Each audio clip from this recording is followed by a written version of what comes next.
Welcome. I'm doing this as a live recording showing how to use the Stable Diffusion AI tool to generate images. The AI topic has exploded in the last few weeks. The most common one is the ChatGPT application, although this is one of the other styles of application of AI. The basic premise is that a neural net or some other AI information processor is trained with a large amount of data, and then that data is queried through a interface which basically provides a number of input features and generates some output. For this Stable Diffusion, we're using a package called Easy Diffusion, which is very easy to install on your machine. It's not using the web, as far as I know. It's basically locally to your machine. ChatGPT and other interfaces which are now available are basically online mechanisms. So you're talking to someone else's server, which gives them the power. You have the power of the back-end servers providing your processing, whereas in this model the model is running on my machine, and therefore it takes a little bit longer to do the processing, but it's private to me. So what I have here says I have Easy Diffusion. This is a front end that uses a Stable Diffusion model, and what I've done here is I've had the interface up and running. That means you don't have to wait for the initial database load or processing. I put in one image called cat, where I put the tag as cat, and I've run with a specific seed. So throughout this video I'm trying to leave the seed the same, the random number. And what I tend to do is just change the guide image. This was done with no guide image, and so this is the first image you see. So what I can do is I can, if I just run it again without making any changes, it should generate the same image. Because it has the same seed, it has the same prompt, and it has the same guide image. So in this respect, the image generation is deterministic. So what I will do while it's rendering is I will generate a guide image I want it to use. So what I'll do, for instance, I'll just wash the whole thing with red, and when you do that it doesn't use the fill all, it doesn't always fill everything. Somehow things get left behind from previous attempts. Anyway, so I now have a complete red field, and now you can see this is a guide image, so I'll just click here once to queue that one up. So on this side of the screen, on the right hand side of the screen, basically there's a queue of requests that are pending. So the bottom part is the ones that it's generated, and then it's showing me the state of the ones that are in progress. Now depending on, I can queue up a couple more, so we can get a number of representative samples. Now, having just done that, I just thought that's not going to work because these are going to generate the same images. So what I can do is I can just remove those from the queue, since there's no point in generating the same image again. You know, literally, I just showed that if you use the same data, you get the same image. That was what I was trying to demonstrate. So what I'll do now is I'll just make a small change to the draw. Let's put, say, a white circle up here somewhere, save that, and queue that one. And I'm sort of guessing as to what the output might look like. With a red background, solid red background, I've not done this before, so I'm not sure, well, you can't be sure, what sort of image it's going to generate. It's going to be similar to this one, I hope, but with the guide image seems to have a very strong influence on the final result. So it won't just color it red, it will probably find another image that has a lot more red in it initially, and use that as the thing. There you go. So it's a different cat. Or is it the same? I don't know. Cats are very similar, hard to distinguish. Could be the same cat, could be a different cat. Obviously, the image is different. So before the other one is finished, let's just go and play with the draw program a bit more. We can put in some other features just to see what happens. I mean, literally, it takes a long time to it takes a while to work out what's going on, because we're basically trying to guess what a black box is going to do. So this is this version running on my hardware. I have an NVIDIA graphics card which has what's the CUDA is the acronym, which is the graphics processing CPU architecture, and it has a certain number of those components in the graphics card, and the generation library uses those to accelerate the graphics drawing. Oh, very cute. How about that? So just having the simple dot in the corner provide a very simple image. So what we have on this again is we have the summary is the guide image, the prompt, the seed, which is the random number, and other information about the image we've just generated. It took it 1 minute and 8 seconds, and as you can see, it's a very simple kitty cat. So my guess is that the training data was probably a set of cat emojis, and we just by putting the white dot there, we basically selected that cat emoji as being the image to use. So this second one will be interesting. So while that's just before that finishes, let's do something different. Let's put a different color in here.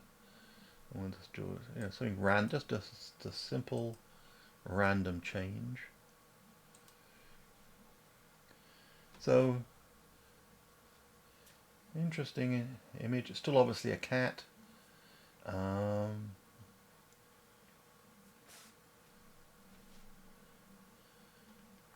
So what we can do is we can, having made one change here, let's draw another one, let's do some more changes. If this was a live stream, we could obviously have comments in the chat. They decide asking me to do things. So let's just keep going. It's obviously we'll wait for some of the feedback to give see if we can get some ideas about how it might start to change.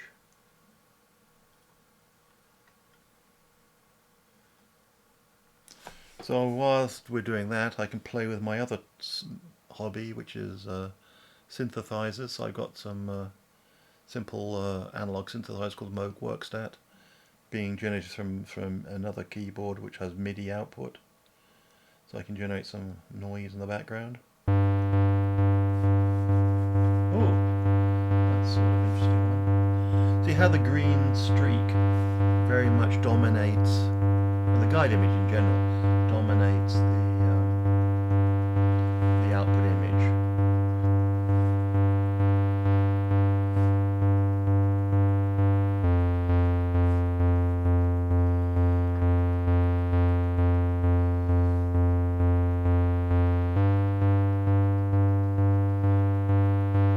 This week was the celebration for Bob Moog at the Moogseum.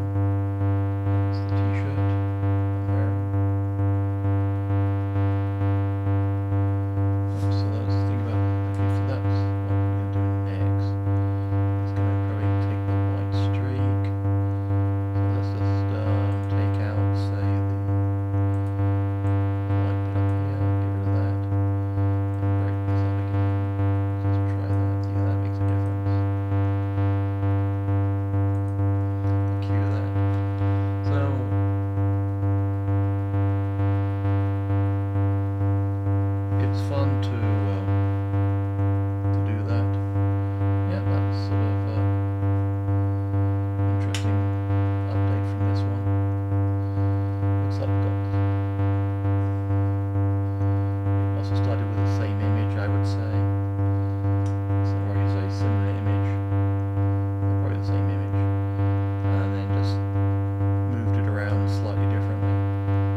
So here we have what we think is, they're calling it AI, but it's really the AI of the person providing the input and the output. It's more like one of those ink blot tests.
Fish, definitely fish.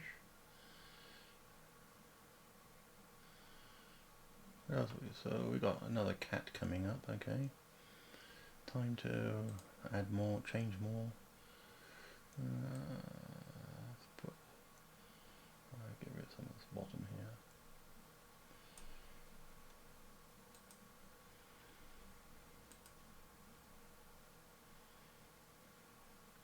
Now we haven't talked about those different styles. We're in landscape style. We can add these extra filters which add specific style of perturbations and stuff. Or we can switch to faces. So you want to say, what would it be as a doodle, as an example? So we could do cat with this guide image as a doodle. There we go. So we can see what that's going to look like.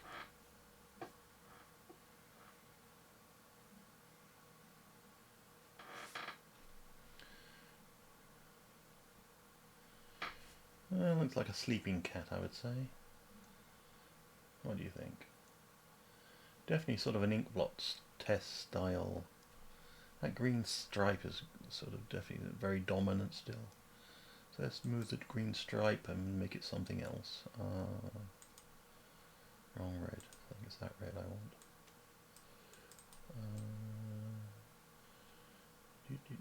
So get rid of the red stripe.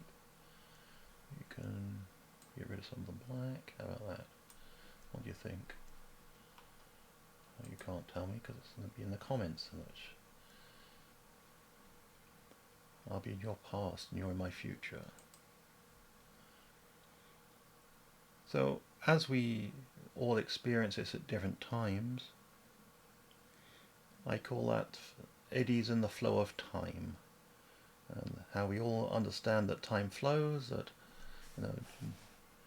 each day follows the next one.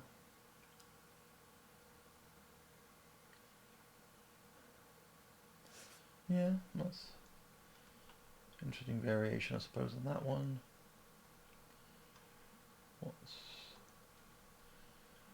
Again, I'm using the same random seed each time, so the guide text, or the prompt as it's called, sorry.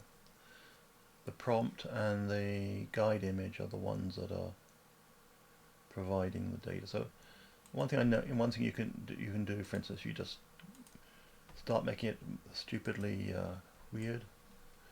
Just, if I do that, it's going to be a little bit more esoteric.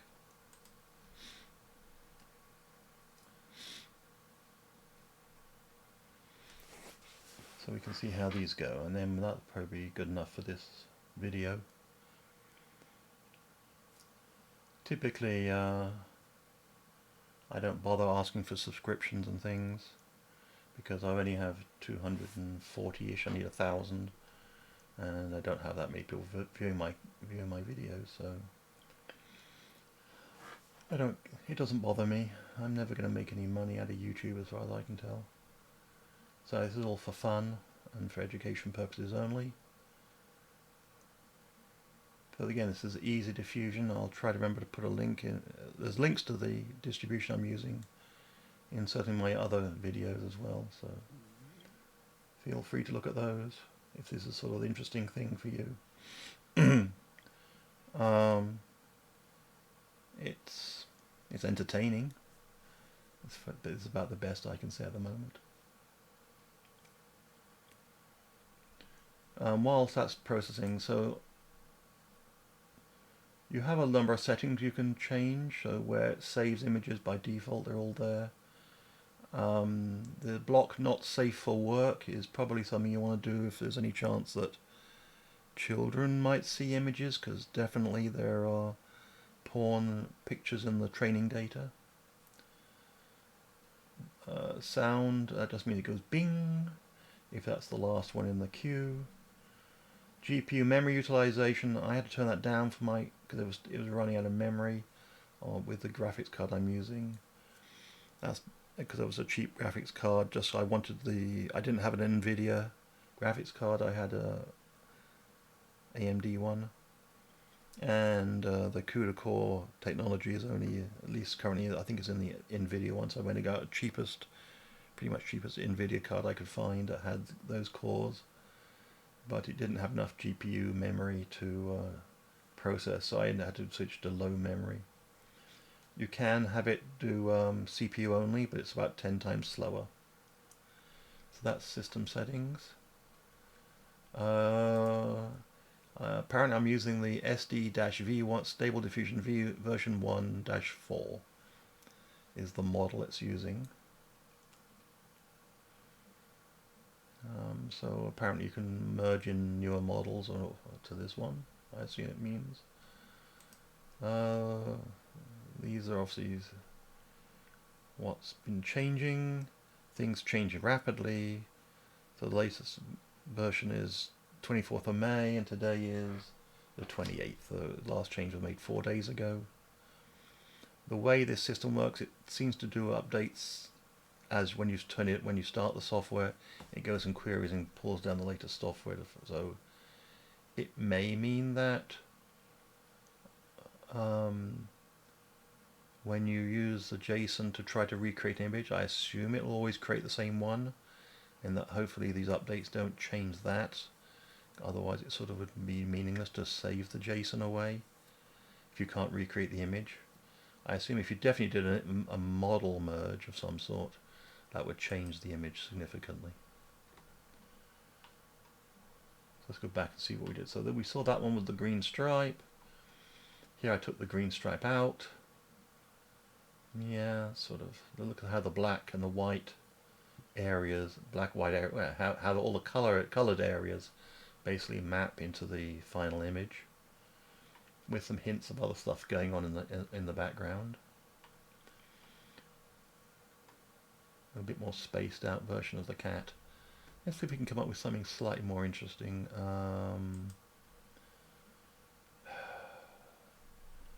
Let's just clear that. I want to set, say, what colour is a cat? Let's go for brown. Just put in some. What do you want to do for a cat? We want sort of. You draw the typical cat body, I suppose. How about that? Basic cat. Use that one. Nope, didn't mean draw. I meant to hit make image. That was a doodle. Let's take that off for now.